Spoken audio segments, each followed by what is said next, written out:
Fat, drunk, and stupid is no way to go through life, son. Grab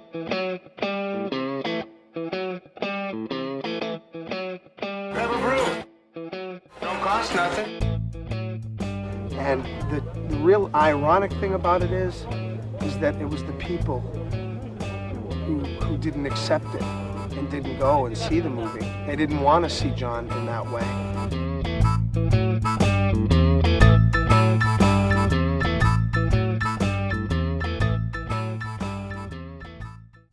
At the Cannes Film Festival, we talked to Bob Woodward and Michael Chiklis.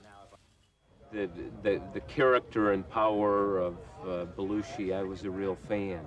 I thought he was truly the great American comedian, or certainly the great comedian of the 70s, and I couldn't stay away.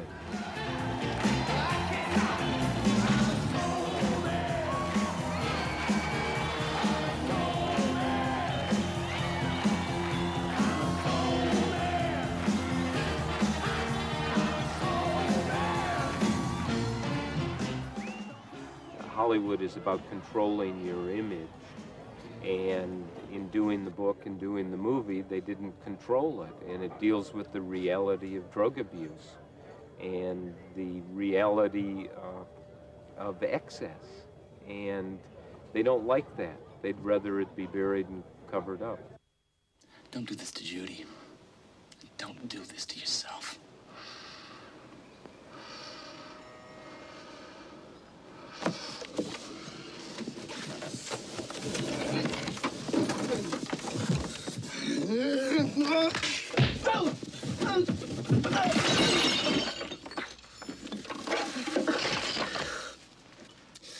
My God, I just punched the star of my movie. You know, I was hoping one thing would happen, that we would not glamorize John for his drug use, and that we wouldn't call him a loser either. But like Bob said, it was very sad. It wasn't, I want some Coke. like, I despised him for what he did. I was saddened by what he did. And that should happen with the audience. I think a lot of people, when John died, immediately passed judgment on him. I know I did. When I was in college, I thought, you ass, why did you do that?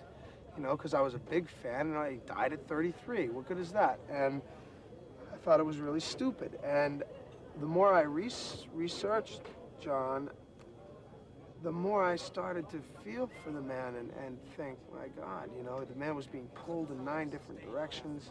He was under extreme pressure. If this is the movie where you're going to let your pants down again, I don't see any pants on the floor. No pants on the floor. What about the studio? I've been ducking them till I could talk to you. We gotta discuss this and work out a strategy. Somebody's gotta level with you, John. It's not funny. I think Continental Divide was a very, very major time for him because he was straight for a while. It was the first, and I think really the only example of John on screen as a romantic, as a very sensitive man. And the real ironic thing about it is that it was the people who didn't accept it and didn't go and see the movie. They didn't want to see John in that way. And so, as a result of that, the studios insisted that he put on a diaper, and do that kind of thing and go back to Bluto, because that's what they wanted to see. And that had to devastate them. It made, in other words, they don't like me. That was me in that movie. They don't like that part of me. So I guess I have to go back to this wild man. First of all, do you smoke? 3 packs a day. Uh-huh. Yeah, terrible habit, believe me, terrible habit. What about alcohol? I'm a social drinker. Uh-huh. Medications? Valium occasionally. Well, that's comforting to know. How about marijuana? Oh, 4 or 5 times a week. Uh-huh. Tootski? Oh, it's my main habit. I snort daily. Uh-huh. Anything else I should know about? Anything I shouldn't know about?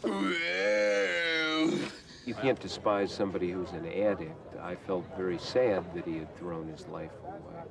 Found some things likable and some things unlikable about him, but he was a great performer. That was Bob Woodward and Michael Chiklis talking about Wired. Michael Chiklis is undoubtedly the best thing in it. It was actually directed by Larry Pearce, and if you know his work, you'll most probably groan, but parts of it do look quite good.